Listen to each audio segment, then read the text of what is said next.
የኔ ፍላጎት ሰው ማጥመቅ፣ ቤተክርስቲያን መስራት፣ ገዳማት መገደብ፣ ልጆቼ ለጥቃት እንዳይጋለጡ ማድረግ፣ መንግስት ደግሞ የኔን ልጆች ለልማት ማስተባበር፣ ሀገር ሲጠቃ ወታደር ማድረግ እኮ አለበት።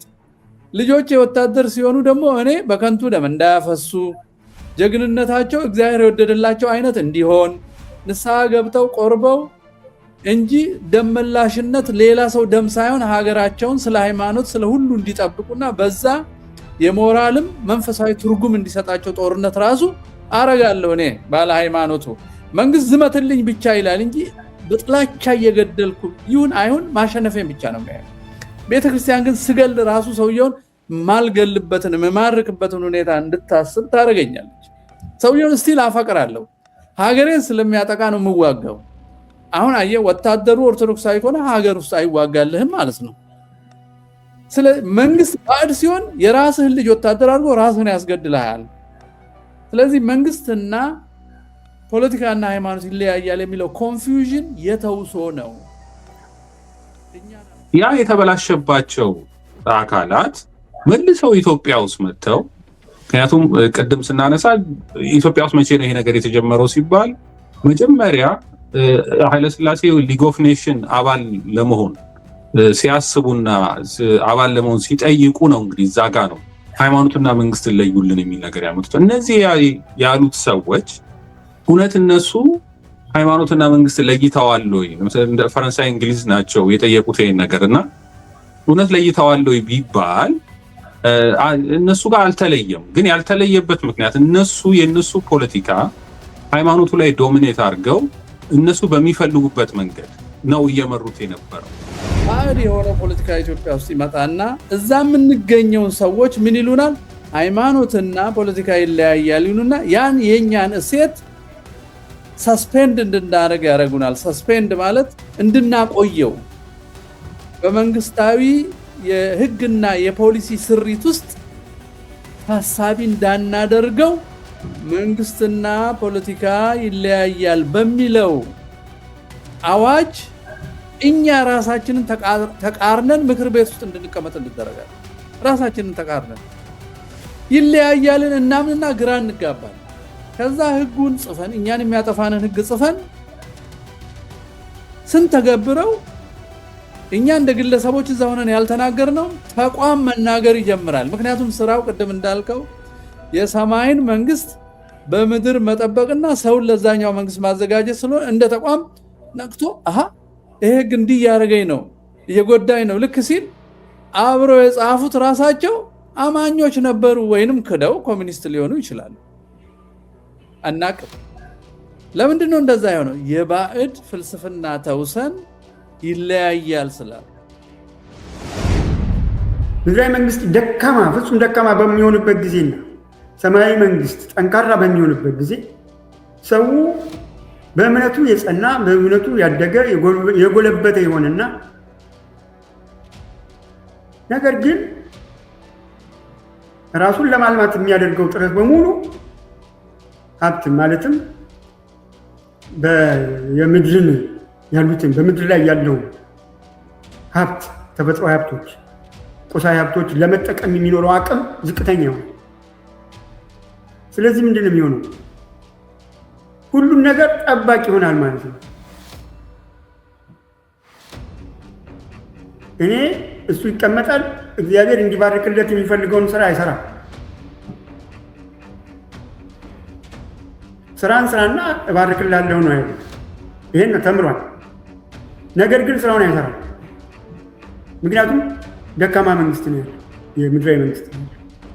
ደካማ ምድራዊ መንግስት ባለበት ሁኔታ ጠንካራ ሞራል ቢኖርህ ጠንካራ ቢሆን ይሄ ሌላ ነገር። እዚህ ላይ አንድ ነገር ጠንካራ የጽድቅ መንገድ መከተል ለሰብአዊ ልማት የሚኖረው አስተዋጽኦ የለም ወይ ብለን ስትል አለ።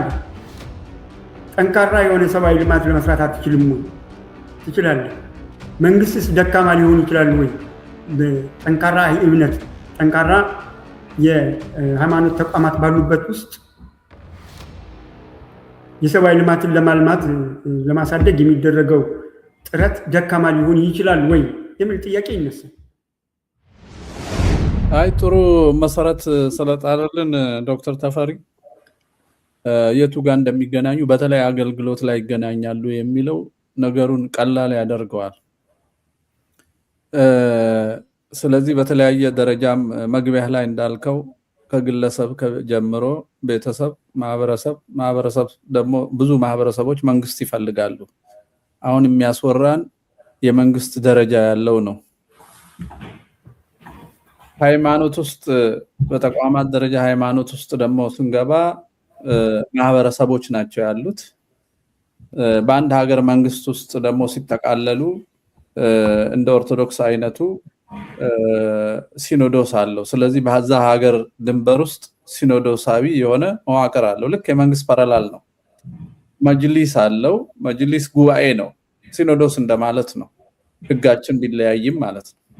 አንድ የእስልምና ሃይማኖትን ጋይድ የሚያደርግ ኑፋቄ የሚከላከል አንድነታቸውን የሚያስተባብር ሀብታቸውን አስተባብሮ እስልምና እንዲስፋፋ እንዲጠናከር እንዳይጠቃ የሚያደርግ ይሄም ክርስትና እንዲስፋፋ እንዲጠናከር እንዳይጠቃ የሚያደርግ ነው። እነዚህ በአንድ መንግስት ውስጥ 2 3 4 ይሆናሉ። አሁን የዌስተርን ሊበራል እና ዳይቨርሲቲ የምንለው ነገር የሚመጣው እዚህ ጋር ነው። በቀደመው ዘመን በኢትዮጵያ ታሪክ እና በሮም ነገስታት ዘመን ሮም ከተጠመቀች በኋላ መንግስትና ሃይማኖታዊ ተቋም እነሱ ያኔ ሲምፎኒያ የሚሉት ማለት ነው በተዋህዶ ማለት ተጠፋፍተው ሳይሆን ፓራላል ሆነው ለሃይማኖት መርሆች እና ህጎች የተገዛ መንግስት ነው ያለው። ለፍርድ ራሱ ሲቀመጥ መጽሐፈ ነገስት ወይንም ፍትሐ ነገስት ተነቦ ለእግዚአብሔር ቃል ገብቶ እንዳልሳሳት ይሄ ወንበር የእግዚአብሔር ነውና ተሳስቼ በደለኛውን እንዳላነጻ ንጹሁን እንዳልኮንን እግዚአብሔር ይርዳኝ ብሎ ነው የሚጀምረው። ስለዚህ የፍትህ ትርጓሜን ከሃይማኖት ነው የሚወስደው። አትበድል፣ አትስረቅ፣ አትግደል ከሃይማኖት ነው የሚወስደው። እስከዛሬ ድረስ ኢአማንያንም ቢሆኑ ከሌላ ሶርስ መፍጠር አልቻሉ፣ የሞራል ግራውንድ አልቻሉ። ላይክ ሴኩላር ሂማኒዝም ማኒፌስቶን ብትመለከቱ አሁን አይ ቲንክ 3ኛ 4ኛ ደርሷል። የሰው ልጅ በየዘመናቱ ከመካከሉ በሚነሱ ምጡቅ አይምሮ ያላቸውና አሳቢ ሰዎች እየተመራ ሞራልንም ሳይንሳዊ ዳይሜንሽን እየሰጠው ወደ ፍጹምነት ያድጋል ነው የሚለው። እግዚአብሔር በሌለበት አስበው ነው ይሄን የሚጽፉት። እንደዛም ቢሉ ግን ሞራልን ዲፋይን አድርገው ከእግዚአብሔር ከሰጠን ውጪ ማምጣት አልቻሉም። ማንም ቢሆን አልቻለም የለም። ነገር ግን ሊበራል የሚባለው ዳይቨርስ የተለያየ እምነት ኢአማኒ በእምነት ውስጥ ደግሞ ብዙ እምነቶች ሆነው መንግስት በዛ ሀገር ውስጥ ያሉ ዜጎችን ሁሉ እምነታቸውን እንደያዙ አገልግሎት ሊሰጣቸው ነው የሚመሰረተው ለሁሉም። አሁን ችግር የሚመጣው መቼ ነው? መንግስት ራሱ የሁሉንም ማዕከላዊ እሴቶች የሚስማሙበት እሴቶች ሰብስቦ ሳይሆን ባዕድ ሆኖ ከሌላ ሀገር ተውሶ ስርዓተ መንግስት ሲያቆም የሚያስተዳድራቸውን እምነቶች መርሆችና ፍላጎቶችን እሱ ከሚጽፈው ህገ መንግስት በታች ያደርጋቸዋል። ተገዙልኝ ነው የሚላቸው። ላገልግላችሁ ሳይሆን ማገለግላችሁ ስትገዙልኝ ነው የሚላቸው። አሁን ኢትዮጵያ ውስጥ የተፈጠረው ማለት ነው። የኢትዮጵያ ህገ መንግስት መግቢያው የሚለው ይህ ህግ የህጎች ሁሉ የበላይ ነው፣ ከስተመሪ ህጎችንም ጭምር ነው የሚለው። ከስተመሪ ያለው ሃይማኖቶችን ጨምሮ ነው። ከስተመሪ የምንላቸው የባህል ህጎቻችን ከሃይማኖት የመነጩ ናቸው። በኢትዮጵያ ውስጥ ያሉ ህጎች ሁሉ ከዚህ ህግ በታች ናቸው። ልክ ሲል ቁጭ ብሎ የተደራደረ የተነጋገረ የሃይማኖት ተቋም የለም።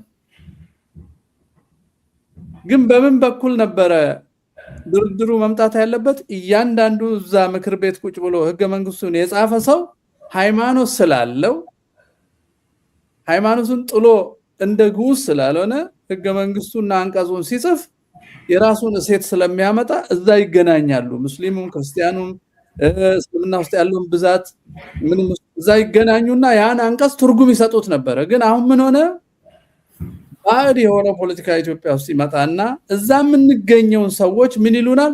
ሃይማኖትና ፖለቲካ ይለያያል ይሉና ያን የኛን እሴት ሰስፔንድ እንድናደርግ ያደርጉናል። ሰስፔንድ ማለት እንድናቆየው በመንግስታዊ የህግና የፖሊሲ ስሪት ውስጥ ታሳቢ እንዳናደርገው መንግስትና ፖለቲካ ይለያያል በሚለው አዋጅ እኛ ራሳችንን ተቃርነን ምክር ቤት ውስጥ እንድንቀመጥ እንደረጋለን። ራሳችንን ተቃርነን ይለያያልን እናምንና ግራ እንጋባለን። ከዛ ህጉን ጽፈን እኛን የሚያጠፋንን ህግ ጽፈን ስንተገብረው እኛ እንደ ግለሰቦች እዛ ሆነን ያልተናገርነው ተቋም መናገር ይጀምራል። ምክንያቱም ስራው ቅድም እንዳልከው የሰማይን መንግስት በምድር መጠበቅና ሰውን ለዛኛው መንግስት ማዘጋጀት ስለሆነ እንደ ተቋም ነቅቶ ይሄ ህግ እንዲህ ያደረገኝ ነው እየጎዳኝ ነው ልክ ሲል አብረው የጻፉት ራሳቸው አማኞች ነበሩ ወይንም ክደው ኮሚኒስት ሊሆኑ ይችላሉ። አናቅም። ለምንድን ነው እንደዛ የሆነው? የባዕድ ፍልስፍና ተውሰን ይለያያል ስላለ ተቋማቱ ናቸው እንጂ የሚለያዩት። ህጉ የኔን እሴት መሸከም ነበረበት።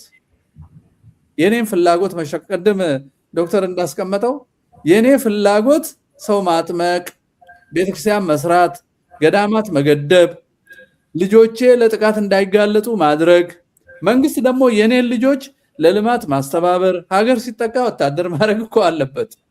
ልጆቼ ወታደር ሲሆኑ ደግሞ እኔ በከንቱ ደም እንዳያፈሱ፣ ጀግንነታቸው እግዚአብሔር የወደደላቸው አይነት እንዲሆን ንስሐ ገብተው ቆርበው እንጂ ደመላሽነት ሌላ ሰው ደም ሳይሆን ሀገራቸውን ስለ ሃይማኖት ስለ ሁሉ እንዲጠብቁና በዛ የሞራልም መንፈሳዊ ትርጉም እንዲሰጣቸው ጦርነት ራሱ አረጋለሁ። እኔ ባለ ሃይማኖቱ መንግስት ዝመትልኝ ብቻ ይላል እንጂ በጥላቻ እየገደልኩ ይሁን አይሁን ማሸነፌን ብቻ ነው የሚያየው። ቤተክርስቲያን ግን ስገል ራሱ ሰውየውን ማልገልበትን መማርክበትን ሁኔታ እንድታስብ ታረጋኛለች። ሰውየውን ስቲል አፈቅራለሁ። ሀገሬን ስለሚያጠቃ ነው የምዋጋው።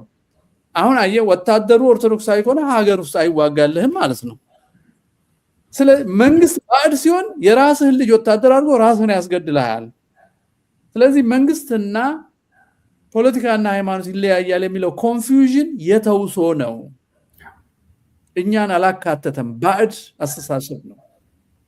ባዕድ አስተሳሰብ ነው። ይሄን ባዕድ አስተሳሰብ ያመጣልን ደግሞ ቀደም ያሬድ መግቢያው ላይ ጥያቄ ውስጥ እንዳካተተው ግራ ዘመም የተባለው የሰውነትን ሰብአዊ ክብርን ትቶ መጀመሪያ የግሩፕ ቲንክ የሆነ ቡድን ያሰበውን ነገር ከሰው በላይ ከፍ አድርጎ ኢንስቲቱሽናላይዝ ማድረግ የሚፈልግ ቡድን ነው ህዝብን የሚነዳ እንስሳ አድርጎ ህግ የሚጽፈው። ህግ ህዝብን ሊያገለግል እንጂ ህዝብን ሊነዳ አይደለም የሚጻፈው። ኢትዮጵያ ውስጥ የጻፈው ህግ ግን ህገ መንግስታዊ ስርዓትን ለማስከበር ተብሎ ሰው የሚገደልለት ህግ ነው የተጻፈው። ሰውን የሚጠብቅ ሳይሆን ሰው የሚገልን፣ ሰውን የሚያዋህድ ሳይሆን ሰው የሚከፋፍል ነው። ስለዚህ ለኔ መንግስትና ሃይማኖት ይለያያል ስንል የተቋማቱ ድርሻ ነው የሚለያየው። ይዘታቸው ግን ኔጎሼት አድርገው ነው ሊያመጡት የሚገባው። የኔ ትኩረት ነፍስ ነው። ነፍስ ግን ያለ ቁሳዊ እዚህ ምድር ላይ ያለ ሰው ስለሆነ ማገለግለው የሚበላበት፣ የሚጠጣበት፣ የሚጸልይበት፣ የሚገድምበት ሁሉ ነገር ያስፈልገዋል። አገልግሎት የምሰጠው ለዚህ ፍላጎቴ ነው የሚለው ማለት ነው። እምነት ለዚህ ፍላጎቴ ነው። ግን የራሴ ልጆች ተጠቅመ ነው። ልማት ህዝብ ነው የሚያመጣው እንደተባለው የራሴ ልጆች ናቸው የሚያለሙ። ልጆችን እንደ በሬ አርሰህባቸው ፍላጎታቸውን ግን እገድባለሁ ካልክ የሃይማኖቴ ጠላት ነህ። ልክ ስንል ፖለቲካውን እንዋጋዋለን ማለት ነው። አሁን ሃይማኖት ፖለቲካውን የሚወጋበት ደረጃ ስንደርስ ጣልቃ ገባ ብሎ ሊያታልል አይችልም። ከሀገር ስላስወገደኝ ማለት ነው። እዋጋዋለሁ፣ ፖለቲካውን እንደ ሃይማኖት እዋጋዋለሁ። ሰማያዊ ስራዬን ስለገደበብኝ እዋጋዋለሁ። አየህ፣ በዚህ ልንወናበድ አይገባም። እንደ ሮም ዘመን ወይንም እንደነ ይምርሃነ ክርስቶስ ካህንና ንጉስ ሆኖ በተዋህዶ እንደዛም ሆኖ እስልምናም ሌላም ባለበት ማስተዳደር ችለናኛ። ሲምፎኒያ አይደለም እንደ አውሮፓ። በጣም የሚገርም ነው። ሙሉ በሙሉም ሳይዋሃድ ሳይጣላም ኢአማኒንም በሰውነት ክብሩ በኢትዮጵያ ውስጥ ብቻ ያለ ነው ይሄ ነገር። በነገራችን ላይ በ2000 ዓመት እኛ ጋር ብቻ ነው ያለው። ሌላው ወይ አጽድቶ ነው ወይ ሃይማኖቱን ትቶ ነው ሰው እኛ ሃይማኖትም አንተውም አናጸዳምም አንጨቁንም። ሰዎች በከንቱ ይከሱናል እንጂ ሰው የምትሏን ነው የምንይዘው። መንግስት ስንሆን ሰው ነው የምናስተዳድረው። ሃይማኖት ስንሆን የፈቀደውን የሃይማኖት ተጨማሪ ህግና አኗኗር እንሰጠዋለን። ተጨማሪ ነው፣ መሰረታዊ አይደለም። መሰረታዊው ሰው ነው። እኔ ቄስ ልሆን ይችላል፣ ንጉስ ቄስ ሆኜ እንኳን ሰው ነው የማስተዳድረው መጀመሪያ። ከዛ ወዶ ፈቅዶ የመጣውን የኔን ቅስናና ክህነትና እምነት የሚቀበለውን ህግና ስርዓት የንስሐ የቅድስና ነገር በዓለማዊ ህግ ላይ ጨምርለታለሁ። ፈቃዱ ነው፣ አስገድጄው አይደለም፣ ፈቃዱ ነው። የሚተዳደረው ሰውዬ ፈቃድ ነው። በሰውነት ደረጃ ሳስተዳድረው ግን ቅድም የተባለውን የተፈጥሮ ሀብት፣ ቁሳዊ ሀብት፣ ደህንነት፣ መብት፣ ፍትህ ሁሉ ያገኛል ሰው። ክርስቲያን አይደለም ያልኩት፣ ሰው። ይህን ነው ያጠፉብን። ለምን? ባዕዳን ስለሆኑ፣ ሀሳቡ የባዕድ ስለሆነ ነው። የኢትዮጵያን ስቲል አልተነጋገርንበትም። ህፃናትን ከዩኒቨርሲቲ ተሰብስበው ንጉስ ገለው ጳጳስ ሰቅለው የሚሰሩት ህግ ስለሆነ ሀገሪቷ የብሔረሰቦች እስር ቤት ናት ሲል ሰዎችን ትቶ ብሔረሰብ ነው ያወራው። ብሔረሰብን ዲፋይን አላረገም። የሆነ ኤምባሲ ጽፎ የሰጠውን ነው የሚያነበው ዋልልኝ። ከዛ መንጋው እያጨበጨበ ይከተላል። ግራ ዘመም ነው የሚለውን የያሬድን ሀሳብ ነው የሚያጠናክረው አመለካከቴ። እዚህ ላይ ላብቃ። ሁለቱም ሃይማኖትም መንግስትም የሚያገለግሉት አንድን ሰው ስለሆነ ሁለቱም እንግዲህ በእኛ በኦርቶዶክሳውያን እይታ እረኝነት ብለን ነው የምንነሳው። ትንሽ መሪነት የሚለው ትንሽ ወደ ኋላ የመጣ ነገር ነውና መሪ አንድ አይደለም ብዙ መሪ ነው የሚኖረው የሚል እሳቤ አለ እና ሁለቱም እረኞች አገልጋዮች ናቸው። ሁለቱም ደግሞ አንድ ነገር የሚያምኑት ያ ሰው የተባለው ፈጣሪ ያላቸው፣ ስለዚህ እነሱ የዛ የባለቤቱ አገልጋዮች ናቸው። የሚያገለግሉትንም ሰው መንግስት ሶስት ነገሮችን ነው የሚይዘው፣ ዳኝነት፣ ጠባቂነት እና አገልግሎት መስጠት ነው የሚያደርገው። እነዚህ ናቸው እና በእነዚህ ውስጥ ሁለቱም ይገናኛሉ። ሃይማኖትም ይገናኛል። ለምሳሌ ስለ ፍትህ ስናወራ ከሃይማኖት ጋር እንገናኛለን፣ ያገናኘናል። ምክንያቱም መንግስት ፍትህ ባይሰጥ የሃይማኖት ሰዎች ፍትህ አልተሰጠም ብለው ከመንግስት ጋር የሚጋጩበት ነገር ይፈጠራል። ስለዚህ ሰው ስለሆነ ይሄኛውም ሰው ስለሆነ ፍትህ ባይሰጥ የሃይማኖት ሰዎች ወጥተው ይሄ ፍትህ ትክክል አይደለም ብለው መንግስትን ይሞግቱበታል። ዋናው ችግር የሆነው እኛ ጋር ይሄ ይመስለኛል፣ ይሄ እይታ ይመስለኛል እና ቅድም መምህርም የቆስጠንጢኖስን ታሪክ አንስተዋል። እንግዲህ ቆስጠንጢኖስ እነዚህ እምነት የሌላቸውን ክርስትናን የሚዋጉ የነበሩትን ካስወገደ በኋላ ነው እንግዲህ ከዚህ በኋላ ያለኝ ስርዓት ህግም ቢሆን የአሕዛብ ስርዓት ነው። ስለዚህ እኔ ክርስቲያን ሆኜ ከዚህ ስርዓት ጋር አብሬ መቀጠል አልችልም እና ንጉስ መሆን አልፈልግም ሲላቸው ነው እንግዲህ ሊቃውንቱ ተሰብስበው እኛ ህግ እንሰራልሃለን ብለው ፍትህ መንፈሳዊ እና ፍትህ ስጋዊ ብለው ህግ የሰሩለት። ይሄ ማለት ምን ማለት ነው? አሁን እንግዲህ የበፊቱ የነበረው ከዚህኛው ጋር የሚስማማ ስላልሆነ ከዚህኛው ጋር የሚስማማውን ህግ ነው ያመጡለት። ቅድም መምህርም እንዳሉት ይሄኛው ህግ እንደ መንግስት ሰውን መሰረት አድርጎ ለሰዎች ሁሉ የሚዳኝበት በእምነት በምን ሳይለይ ማለት ነው ራሱ መለኪያው ስላለ፣ የሃይማኖቱ ደግሞ አገልግሎት የሃይማኖቱን አገልግሎት ነፍስን የማዳን ስራውን ሃይማኖቱ ይሰራል። ያ ያለው መንግስት ግን ሰውን ሁሉ እኩል የሚያስተዳድርበት መንገድ ነው የሰጡት፣ ዳኝነቱን፣ ጠባቂነቱን እና አገልግሎቱን የሚያደርግበት ማለት ነው። ስለዚህ ሁለቱ ሳይጋጩ አብረው መሄድ ይችላሉ። ኢትዮጵያም እንግዲህ ለዘመናት የቆየችው በዚህ ስርዓት ነው። ለዚህም ነው በኢትዮጵያ ውስጥ ብዙ ባህሎች የምናየው፣ ሌሎች እምነቶችም የምናያቸው ለዛ ነው። እነዚህ ሁሉ በዛ በንጉሠ ነገስቱ ይዳኙ ስለነበረ።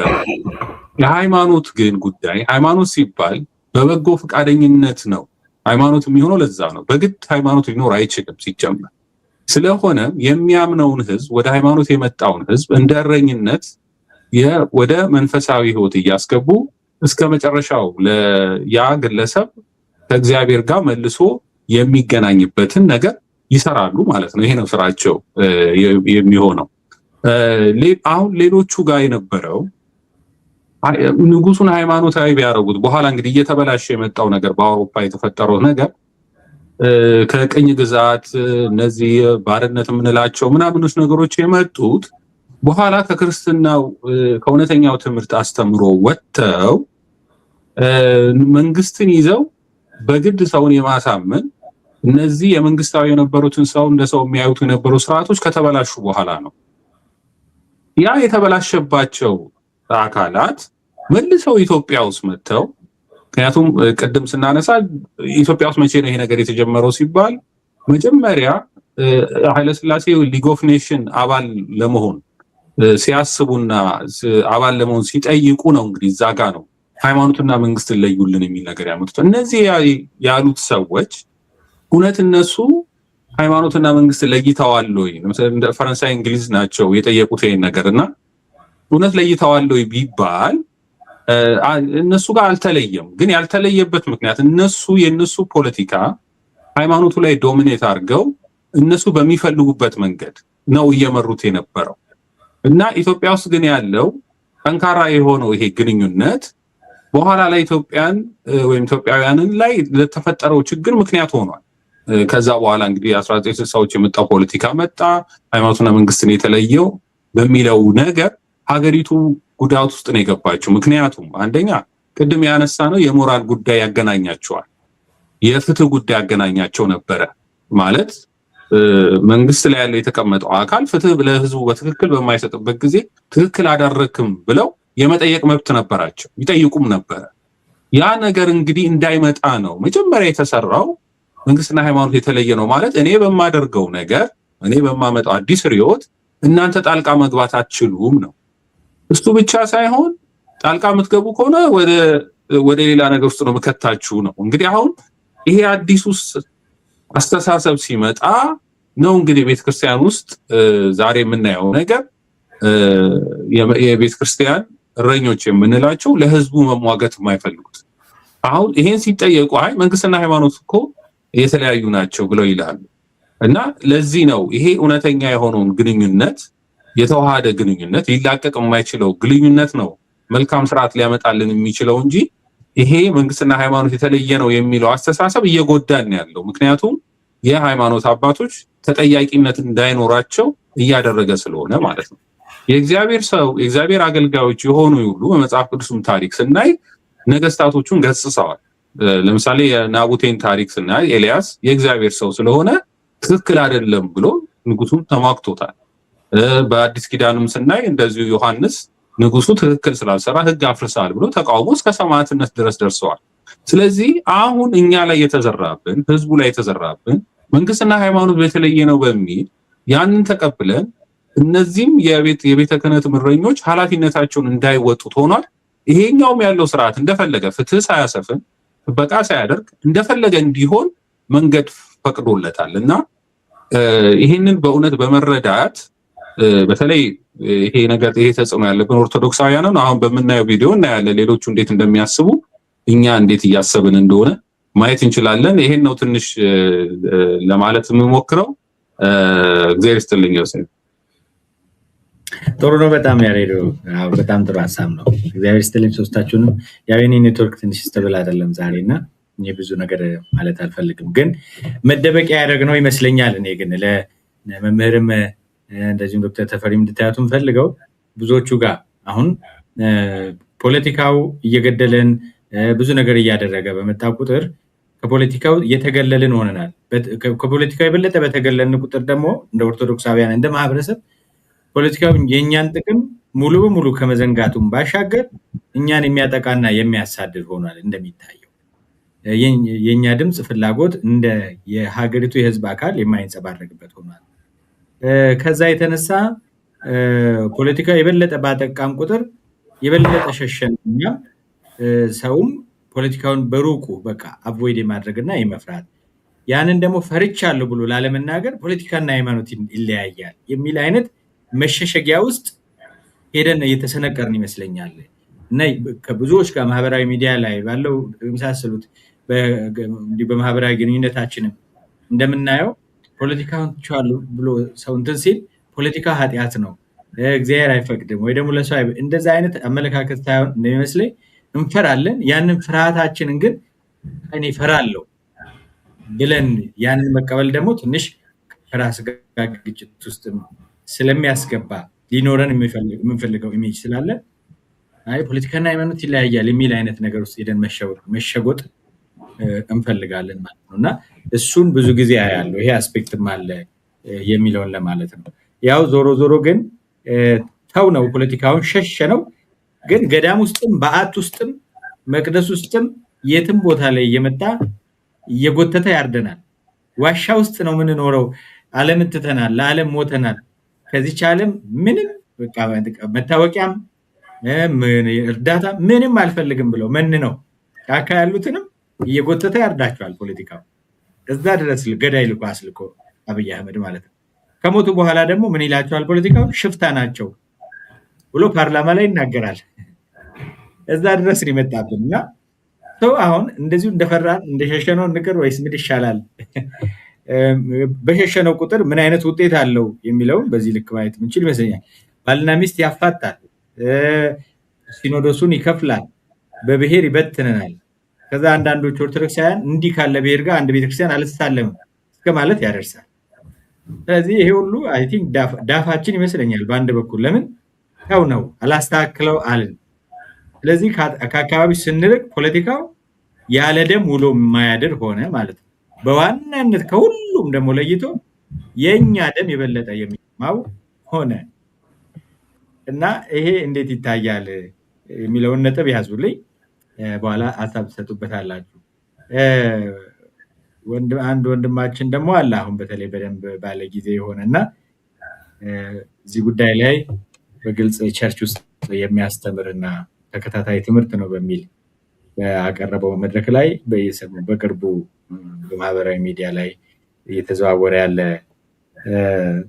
መልእክት ነው እና እስቲ ፖለቲካና ሃይማኖት በተለይ ለኛዎቹ አሁን ጨዋነን አፈጣዲቅ ሆነው ስለ ፖለቲካ ለምን ታወራላችሁ የሚሉን አሉ። ሚዲያው ዩቲዩብ ላይ እንኳን መጥተው ኮሜንት ላይ እየጻፉ ማለት ነው። እና ለነዛ ሁሉ አይ ቲንክ ጥሩ መልስ ይመስለኛል። ዮናታን መቼስ ከአብይ ጋር ያወራውን ሁሌም መድረክ ላይ መጥቶ ትንቢት ብሎ የሚናገረው በነገራችን ላይ ያ አብይ አህመድ ሲኖዶስ ሊከፍል ሲልም እነሱ ቀድመው ይነግሩናል። ምንም ሊያደርግ ሲል ዮናታንና ይሄ ማኖ ካራቲስቱ መጥተው ይነግሩናል። እስቲ እንስማው ይሄን ሰውዬ። ከዛ እስቲ እኛ ፖለቲካና ሃይማኖት ይለያያል አንድ ነው ስንል ከዚህኛው እሱ ከሚለው በምን ይለያል የሚለውን አጽንኦት እንድትሰጥበት ነው። በዛው ግን ቪዲዮ ላይ ሪፍሌክት እንድታደርጉ ፈልጋለሁ። ትንቢት እናገራለሁ። ለሚቀጥለው 100 ዓመት የኢትዮጵያ ጠቅላይ ሚኒስትሮች ፕሮቴስታንቶች በኢየሱስ ስም እንዲሆኑ ጸለይኩኝ። በእያንዳንዱ መዋቅር በኢትዮጵያ ምድር ተጽዕኖ ፈጣሪ ወጣቶች ይነሳሉ። ፖለቲከኛ መሆን አለባችሁ። ክርስትናና ፖለቲካ አይቀላቀልም። ይቀላቀላል። በደንብ ነው የሚቀላቀል። ይሄ በጣም የሚገርም ነገር ልንገርህ። የምትለብሰው ልብስ እኮ ፖለቲካ ነው ታውቃለህ። የምትለብሰው ልብስ የፖለቲካ ውጤት ነው። የምትበላው ምግብ ፖለቲካ ነው። ስኳሯ ፖለቲካ ነች። ቤት እኮ ፖለቲካ ነው። ቤት ኮንዶሚኒየም ቤት ፖለቲካ ነው አይደለም? ንገረኝ። ነው አይደለም? እግዚአብሔር ቅዱስ ድሃ፣ ቅዱስ ቀሽም፣ ቅዱስ ቡቱቶ፣ ቅዱስ ጆንያ እንድትሆኑለት አይደል የሚፈልገው? ሁላችሁም ነብይ እንድትሆኑ አይደለም የምናስተምራችሁ። ዶክተር እንድትሆኑ፣ ኢንጂነር እንድትሆኑ፣ ከ10 ዓመት በኋላ የኢትዮጵያ ጠቅላይ ሚኒስትር እንድትሆኑ አሜን በል። ትንቢት ነው የገባው ካለ አሜን ይበል። ከ10 ዓመት በኋላ የኢትዮጵያ ጠቅላይ ሚኒስትር እንድትሆኑ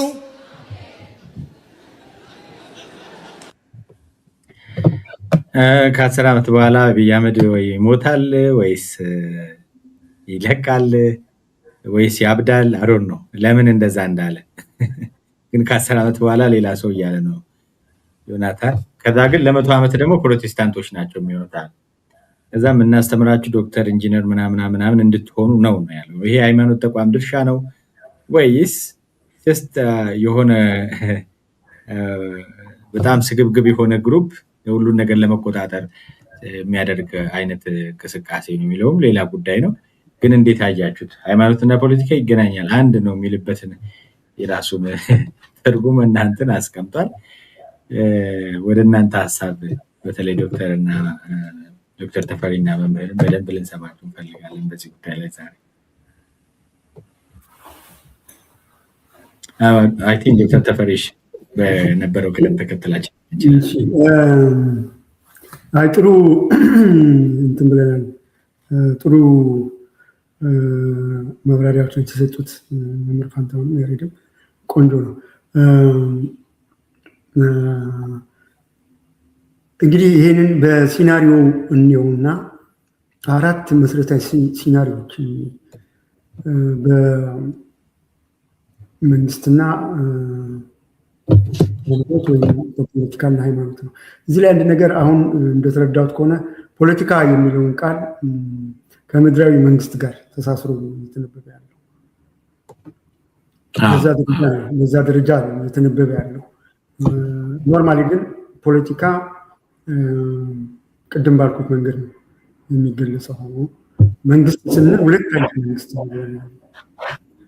እዚህ 2 አይነት መንግስት፣ ሰማያዊ መንግስት እና የምድራዊ መንግስት ነው።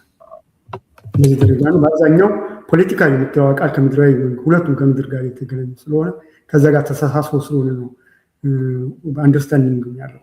ከመጀመሪያም ይሄ ፖለቲካና ሃይማኖት መለያየት አለባቸው የሚለው እሳቤ በአሜሪካ ህገ መንግስት ውስጥ ነው የጀመረው። ሲጀምር እዛ በሚል ይህንን ያመጣው ሀሳቡን ያመጣው ምክር ቤት አባል ምንድን ነው ያለው? ስለ ሰማያዊ መንግስት አስቦ አይደለም የተናገረው። ኮምፕሊትሊ ስለዛ አይደለም የተናገረው። እሱ ስለሚያስበው ስለሚሰራበት የምድራዊ መንግስት እና እሱ በሚመራው ፖለቲካ ውስጥ መካከል ያለው ሃይማኖት መካከል ያለው ሃይማኖቱ በጣም እያገተው ስለነበረ ማለት ነው። በዛ ምክንያት የተፈጠረ ነው። እሱ ያኔ መለያየት አለበት ብሎ የሚልበት ጊዜ መንግስትና ፖለቲካ ሃይማኖትና ፖለቲካ መለያየት አለበት ብሎ ሲል ያኔ ፖለቲካው እኛ የምንመራው እኛ የፓርላማ አባላት የህግ አስፈጻሚዎቹ ህግ መወሰኛ ሰዎች እኛ የምንመራው ፖለቲካው። ሃይማኖቶች እዛ ቁጭ ብለው እናንተ ወደዚህ አትምጡ ከሚል ፍራቻ ነው የመጣው። እዚያ ነው የጀመረው። እነሱ ወደዚህ እንዳይመጡ ለመከላከል ያደረገው ነው። ይህ ማለት ፖለቲክስ ባይሰልፍ ሌላው ወደሱ መጥቶ ሀብቱን እንዳይጋፋበት እያደረገ ነው። እዚህ ዘ ፎር ዘ ሪሶርስ አይደለም። ስለዚህ ሃይማኖት የምትጠይቀውን ሪሶርስ እኔ ጋር መታ ትጠይቅ፣ እኔ ብቻ ነው መውሰድ የለብኝ ያለው። ግን እዚህ ላይ እንግዲህ ወደ ሲናሪዎቹ እንምጣና 4 ሲናሪዎች ይኖራሉ። 4ቱ ሲናሪዎች ምንድን ነው? መጀመሪያው ሲናሪዮ ብለን የምንወስደው 2ቱ የመንግስትና የዚህ የምድራዊ መንግስትና የሰማያዊ መንግስት ተቋማት ሁለቱም እኩል ጠንካራ በሚሆኑበት ጊዜ ሁለቱም ጠንካራ ካላቸው ዓላማቸውን ከማስፈጸም አንጻር አገልግሎታቸውን ከመስጠት አንጻር ማለት ነው። ሁለቱም ጠንካራ በሚሆኑበት ጊዜ ምን አይነት ሁኔታ ነው የሚፈጠረው? የምድራዊ መንግስት የህዝቡን ሰብአዊ ልማት ለማረጋገጥ ህዝቡን ሰብአዊ ልማቱን ለማረጋገጥ የሚያደርገውን ጥረት ለማገዝ የሚሰራው ስራ በጠንካራነት በጥሩ ሁኔታ የሚሰራው በሚሆንበት ጊዜ ሃይማኖት ተቋማትም ሰው የጽድቅን መንገድ የጽድቅን ህይወት የሚመራበትን መንገድ ጥሩ ሆኖ በውጤታማነት እንዲያደርግ የሚሰጥ አገልግሎት በሚሆንበት ጊዜ ነው። ሁለቱም በጠንካራነት የሚሰሩ ከሆነ አንዱ ሌላ ውስጥ ገብቶ ሌላው ደግሞ የሚጋጩበት መንገድ አይኖርም። ሁለቱም በጥንካሬነት ስለሚሰሩ ጠንካራነት ሲሰሩ በጥንቃቄ ይሰራሉ። ስለዚህ ቅድም መምህር እንዳነሳው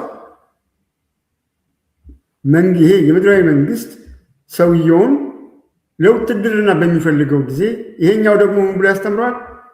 አገር ማገልገል ጥሩ ነው። አገር ስትሄድ ግን ስትዋጋ ግን ጠላትን ስትከላከል ጠላትን ወደኸው ነው ብሎ ያስተምረዋል። ያኛው ተከላከልልኝ ግደለው ብሎ ነው የሚያስተምረው። ይሄኛው ግን ስትገለው ግን መጀመሪያ ውደደው፣ ከዛ በኋላ ከአቅመ በላይ ከሆነ ነው ወደዛ የምትሄደው ብሎ ያስተምረዋል ማለት ነው። ተጋግዘው ነው የሚሄዱ ያሉት ሁለቱም በጠንካራ መንገድ ስለሄዱ።